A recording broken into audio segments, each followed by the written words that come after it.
Assalamualaikum warahmatullahi wabarakatuh. Kembali lagi kita di sekolah online. Pada kesempatan ini kita akan belajar tentang mengidentifikasi faktor-faktor yang mempengaruhi keberhasilan bengkel. Sebelum masuk ke materi, Bapak ingin mengingatkan tentang pentingnya keselamatan dalam bekerja. Kita tahu bahwa gerinda ada beberapa jenis. Secara umum, ada gerinda duduk dan gerinda tangan. Gerinda sendiri memiliki fungsi untuk menghaluskan benda kerja, memotong dan mengasah alat potong agar lebih tajam. Dalam prakteknya, dibutuhkan beberapa alat pelindung diri untuk menghindari risiko terjadinya kecelakaan. Seperti terlihat dalam gambar, orang ini melakukan pekerjaan pemotongan benda kerja. Dia menggunakan pakaian werpak dan sarung tangan untuk melindungi tubuhnya dari cipratan bunga api. Menggunakan kacamata agar matanya terhindar dari serpihan kecil benda kerja, dan menggunakan pelindung telinga agar terhindar dari kebisingan suara. Ini merupakan perilaku kerja safety, dan yang paling penting adalah tahu dan paham cara penggunaan alat kerjanya agar tidak mengalami kesalahan dalam bekerja. Kita masuk ke materi. Jumlah kendaraan bermotor selalu mengalami peningkatan. Hal ini didorong oleh meningkatnya daya beli masyarakat dan kemudahan dalam pengajuan kredit. Akan tetapi, kendaraan bermotor tak selamanya dapat berfungsi dengan baik. Terkadang, mesin mengalami gangguan sehingga tak berjalan sebagaimana mestinya. Mesin kendaraan sepeda motor juga membutuhkan perawatan secara rutin, maupun spare part harus diganti dalam kurun waktu tertentu. Dari beberapa kondisi tersebut, sebagian orang memanfaatkannya untuk membuka peluang usaha bengkel sepeda motor. Berikut faktor-faktor yang mempengaruhi keberhasilan usaha bengkel sepeda motor. Di antaranya, pertama, lokasi bengkel sepeda motor. Lokasi merupakan salah satu hal paling penting dalam memulai usaha apapun. Terlebih, bengkel motor merupakan usaha yang berbentuk fisik. Sebaiknya memilih lokasi yang strategis dan berada di pusat keramaian. Misalnya, di tepi jalan raya, di tengah kota, di dekat pasar, dan lain-lain. Usahakan masyarakat umum dapat melihat bengkel dengan mudah. Dengan begitu, bengkel motor akan mudah dikenal. Tetapi, jika memang modal yang dimiliki minim, maka dapat menjadikan usaha bengkel menjadi usaha rumahan. Dengan memanfaatkan garasi atau lahan yang ada di rumah sebagai lokasi untuk membuka usaha bengkel. Yang kedua, menentukan modal awal. Modal awal dalam pembuatan bengkel motor meliputi biaya untuk pembangunan toko, biaya operasional, pembelian spare parts, dan pembelian alat. Biasanya, para pelaku usaha dapat menyewa tempat atau membangun bengkel dari awal.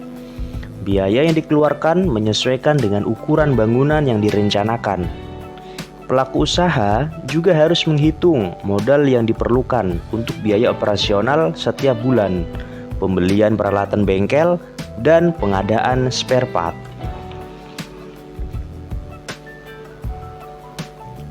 Yang ketiga, merincikan biaya peralatan dan operasional. Biaya operasional meliputi beberapa hal seperti gaji karyawan, biaya listrik, dan dana cadangan.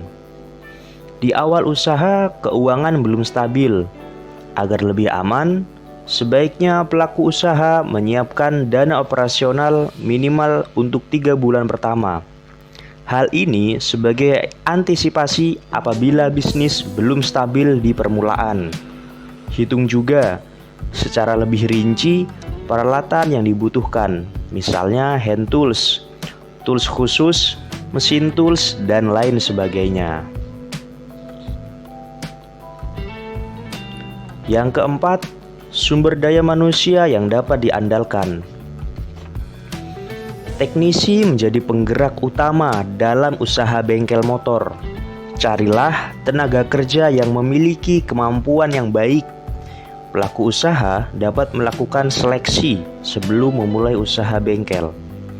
Lakukan beberapa tes seperti analisis kerusakan motor, reparasi, ganti oli, dan penggantian spare part.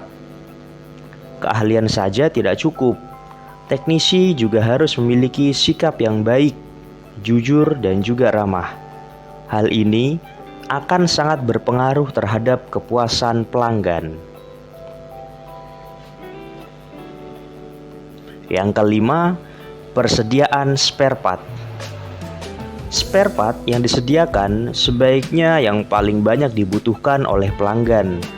Contoh, beberapa spare part yang paling banyak dicari antara lain kampas rem, busi, rantai, kampas kopling, dan lain-lain. Dan juga menyediakan oli atau pelumas dari berbagai merek. Yang keenam, pengelolaan dan layanan. Usaha bengkel yang sukses diawali dengan pengelolaan yang baik. Misalnya penggajian karyawan yang teratur, pembukuan, dan juga pengelolaan terhadap barang-barang yang harus dibeli. Dan yang paling penting dalam usaha bengkel sepeda motor yaitu pelayanan. Selalu layani pelanggan dengan ramah. Sediakan juga fasilitas seperti makanan atau minuman ringan, televisi atau wifi agar pelanggan tak bosan saat menunggu kendaraannya diperbaiki.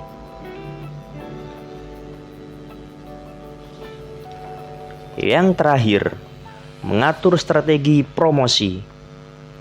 Promosi sangat penting dalam usaha bengkel sepeda motor. Tujuannya yaitu mengenalkan bengkel motor kepada masyarakat luas.